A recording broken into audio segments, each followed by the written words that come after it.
Hey guys, welcome back to Stuff and Things for your daily dose of nerd news. So first up for today, there's a new test in the works to see if your shots are actually doing anything. And nature once again is the inspiration for man's endeavors. So first up for today, if I remember correctly from my sex ed classes, I might be wrong here, but it does require both an egg and sperm to make a baby, right? So what if the woman's perfectly fine, everything seems okay on her side, but, you're not quite sure if, you'd be up to the task, if your men can really charge in and sally forth and all that. Previously, you have to undergo surgery to extract them to even find out if those sperm would be worth anything to you.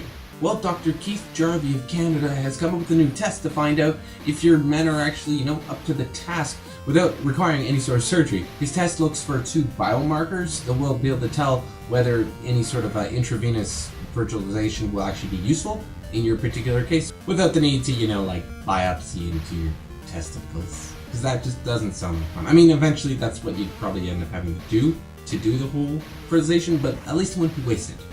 So that's something, I guess. And moving along, taking a page from nature, scientists from the New York University have developed a tiny little floating robot dilly that mimics the movements of a jellyfish. So you know how they open and then they close and they shoot out a bunch of water. That's just how they get around. This device works similarly, except it does have 4 big flaps that open and close and such.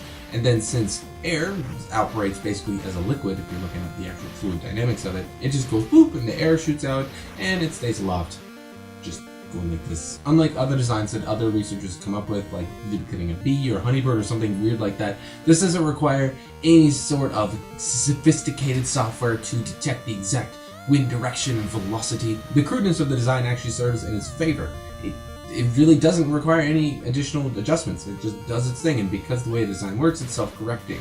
It's quite elegant. And because it is such a dumb system, it'd be probably very easy to manufacture, very cheap to get lots of these made up and the various sensors attached to them. I mean, really, the applications for this are quite varied. Any sort of atmospheric testing, like let's say looking for pollution levels in particular metro areas, let you know when the really bad smog days are coming in LA. A very simple power source will really keep this thing going for a long time. I just love when scientists just look at designs that are already working and think, how can we make this?